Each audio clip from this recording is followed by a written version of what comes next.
There are two thrift shopping scenes in Greta Gerwig's Lady Bird. In both scenes, the titular Lady Bird and her mother Marion are shopping for a dress for Lady Bird to wear to an important function. In the first scene, they are choosing a Thanksgiving dress, and in the second, a prom dress. Working through repression and release, each scene uncovers both characters' personal motivations and their relationship to each other in a way that beautifully represents the core of the film, where lie a mother and daughter fractured by money, love, and loyalty. Clearly love Sacramento. I do?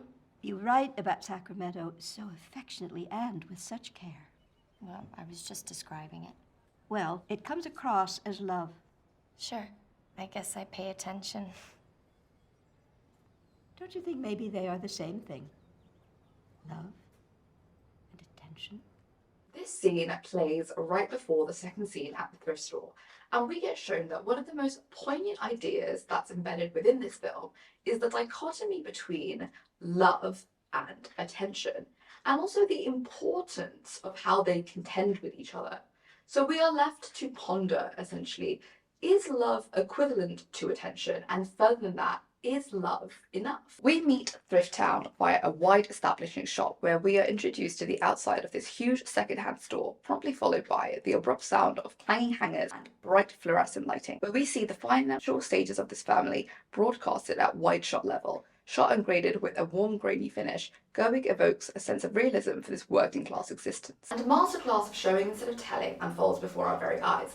No exposition is needed in this coming-of-age tale. This drama will now show us familial love in a way that we've been missing on our screens and yearning for in our hearts. Now, the fab 40s we've already seen Lady Bird traipse through hasn't been revealed as the neighbourhood her current boyfriend Danny is from just yet. But with Marion informing Lady Bird she went to a fancy dinner there once, we immediately know that she's going to be spending Thanksgiving with a much richer family than her own. The script here is expertly elevated by the acting. Both Lady Bird and her mother are very subtly looking to impress the other with their proximity to wealth, through Lady Bird's smugness in her choice in boyfriend and in Marion's experience with lavish CEO dinner parties.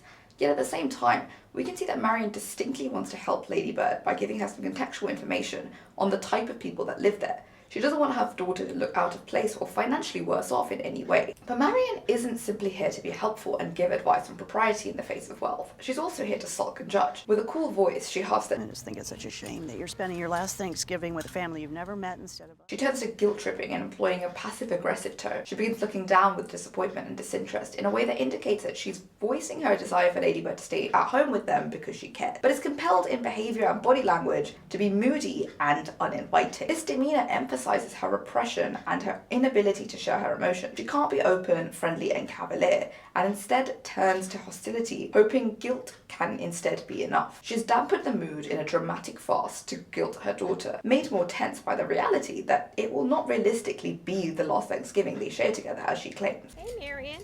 Hey, Joyce. Hey, how's the baby? He's crying. No, I want to see a picture at checkout. There's now a shift in tone. We've moved to a wider mid-shot as well, and while Lady Bird stalks and stomps, the sounds of her feet accompany her. But the script here describes this moment as Marion waves to this saleswoman. Her voice is so warm and friendly with other people who are not her daughter. She's now nice, pleasant, upbeat, attentive. It also shows us that Marion knows these people, the people like Joyce who work at the thrift store. She's been here before. This is another indicator of their financial standing. They're there often enough to be remembered. But it also tells us about Marion. She's nice to other people. She's nice enough to remember things about others, and personable enough to be remembered. Earlier, we see her give her colleagues a baby gift at work, regardless of her financial trouble. So this interaction tells us chiefly that she's well liked and that she likes people. Attention as love rears its head once again. Lady Bird watches on, perhaps a little perturbed and annoyed. Maybe that her mum is only not nice to her, and she turns away. And when Marion turns her attention back to Lady Bird, Well, I just couldn't tell. Why didn't you just say pick up your feet? I didn't know if you were telling. Lady Bird is annoyed and distressed. She's suddenly on the back foot. She's hurt by the accusatory tone. Marion, on the other hand, is passive-aggressive and defensive. It's a spot of brilliant acting where Laurie Metcalf expresses her frustration in her face over the Thanksgiving situation, under the guise of care for her daughter. You are so infuriating. Please stop yelling. I'm not yelling. Now we get to the climax of the anger. Subtle facial expressions of vexation. There's an atmosphere swirling with a building tension, where Lady Bird is on the constant defense. Lady Bird is getting loud and rude, but Marion is instead quiet, reserved and rude. Then suddenly, there's a happy release, where the film cuts to a wider shot and the Thanksgiving dress is chosen, accompanied by an exhale of surprise, happiness, and then finally, agreement. Oh, it's perfect. Do you love it? Ladybird immediately starts reaching towards her mother and to the dress, which immediately implies a recognition of taste. Marion knows what Ladybird might like, and this is love. In the recognition, we see love, we see attention. This is followed by a centered close-up shot of Marion sewing. In low light, it's a much softer moment. She's alone, sewing the dress they've picked out by herself, once again highlighting their financial position. She's doing this at night, still in her nurse's uniform after a shift, so she's made time for this after work. Another show of silent love and attention. The second time we enter the thrift store, we get a scene that might have genuinely rewired the chemistry in my brain. It's also a much more natural descent into Marion's disparagement, with Ladybird worked up over not looking right and not really knowing what her relationship status with her new romantic interest, cool boy Kyle, is. Marion's truthfulness in her Is it too pink? is both unhelpful and a little mean. Honesty in a way that only a mother can, and in a way maybe only your mother is allowed to be. Ladybird comes out in her pink dress, bashful and donning a small smile, but then that falls apart. The scene's script description details that Ladybird silently goes back into the dressing room. Her mum just crushed something that she liked and was very her. I thought you didn't even care what I think. I still want you to think I look good. It's a very vulnerable moment. It's her mother. She wants that appreciation. I wish that you liked me. Of course I love you. But do you like me? I want you to be the very best version of yourself that you can be. Ladybird is downtrodden by this and poses the question, What if this is the best version? her head tilt signals is it really? Marion seems a little let down by the idea that this could be all there is, even if she does love her daughter. But by showing these moments in their relationship, instead of just telling us they have a bad relationship, we don't have to take Ladybird's words of, my mum hates me, to heart straight away, or Danny's comments that Marion is scary. We see these interactions, so we really get to comprehend this particular bond ourselves. Ladybird wants her mother to like her, but her mother has always loved her. Marion is in scrubs. Before or after a shift, we aren't told, but she's once again made time for this around her work schedule. She wants to help Ladybird pick out a dress, both to maybe be part of this moment with her daughter, and also because Ladybird, after all, cannot drive yet. Marion has therefore given Ladybird her most precious resource right now, time. And so we don't pick sides. We see the financial and personal questions, queries, and problems Marion has, but also the stifling, harsh reality of Ladybird's perspective. Ladybird is constantly told she's bad at things, but her drive to leave is partly from her own ambition. In her year of senioritis and good SAT scores, Ladybird, in contrast to Marion, has all the time she could want, and in her time has spent contemplating. She reckons that everything could be different if she could just leave. Everyone around her is happy to stay, but she isn't. We don't entirely see why, but her spunky nature seen in her changing her name, challenging norms, dyeing her hair, her candour, and her interest for theatre and drama are all in contrast to the stagnating, slow version of the world that Sacramento offers up. Julian Jenner's disinterest and Daddy's current conformity is in opposition to Ladybird's demeanour, and there's a world out there that could hopefully embrace her defiance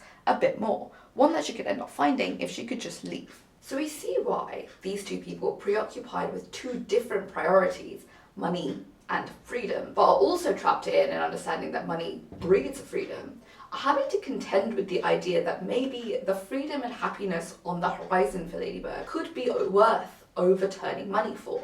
But these are two people who do not see eye to eye, but feel deeply about each other, who care about what the other thinks and does. So once again, the attention paid is reiterated to be the currency of love. They are both written with such a fine-tuned accuracy of selfishness. We see a relationship that could otherwise be disregarded as horrible or abusive in its real form. Marion exists everywhere. That unabashed, prickly nature on full blast is not something that's often displayed, especially not in a mother. But here, this character, which by a less competent writer and director would be seen uncharitably, is now seen carved out with such affection and care. Gerwig then masterfully shows us how much our mums love us, which I think she tries to follow up in Barbie, but showing us Marion and Ladybird is what sells us on them, and also what makes Barbie fall flat. A film that feels under its unabashedly pro-woman, pro-mother baby steps feminism. We mothers stand still so our daughters can and look back to see how far they've come. But Marion is much more self-actualized than that. Maybe she does conform to Lady Bird's decisions eventually, but Marion does not want Lady Bird to move away. Marion makes her opinions heard. She stops talking to Lady Bird. She doesn't see her off to college, and she doesn't even really apologize properly. Marion is a character who wants things, and your mother doesn't have to be somebody who doesn't want things. Barbie's final act montage tries to make you believe that your mother is able to give you your personhood to an extent, and that she's the one who will truly help shape you into who you are. And whilst Marion and Lady Bird are similar, I think in Lady Bird's desire to leave, we see that they're not actually the same. Lady Bird doesn't want to stay in Sacramento. She wants to learn new things. She wants to be part of the culture. She wants to take risks. And that's not something we see Marion want. She's much more invested in the community she currently lives in, and that's highlighted as a positive thing. Marion is well loved, which is why I think Barbie falls so flat. The film is leading up to a message, one that the movie just hasn't teed up to hit. It doesn't really show us anything. It tries to tell us that this is what a good mother does for you. We hope your mum was nice enough to you that this montage that we've put together makes you a little bit emotional. Whereas Lady Bird, on the other hand, shows us exactly what Marion has done for Lady Bird. And no, not every film has to do that for you. But if that's what you want to say with your film, we need to know why. We need to know why Lady Bird loves her mum, and we don't really see why Barbie should. And that's why Lady Bird is the masterclass in showing. It gets the viewer to care. There has to be an investment in the idea. In the last scene of the film, Lady Bird asks her mother if she got emotional the first time she drove in Sacramento. And she tells her mum that she thought of her when she was driving, and that she wanted to share that moment, and the afterthought that she'd been thinking about her with her mum. In this scene, the film cross-cuts between clips of both Lady Bird and Marion driving through Sacramento as Lady Bird leaves her voicemail message. Lady Bird wanted to tell her mother about that moment, and so we are shown love, not told about it. Lady Bird cannot do much for her mother just yet, but in her desire for her mother's approval and opinion, we see their mutual love. It shows us how much she loves her through the attention she has paid to the type of moments her mum might like and feel similarly about. I already love my mum. I'm on board with the concept of loving my mother, but why should I cry about it? See, that's what you've got to earn from me. And now, your future with Lady Bird is up to you. Thank you for watching this. Like the video if you liked it, and subscribe if you're really about it. Hope you have a great day. See you next time. I'm not sure about how I'm gonna make another video like this. This took me ages, but if this does well, or if people like it, please leave a comment, because I'd love to see what this kind of video does for people and like how it interacts with the algorithm. I really don't know, but I spent a lot of time on this and I'm excited to see where this goes. But yeah, see you and goodbye.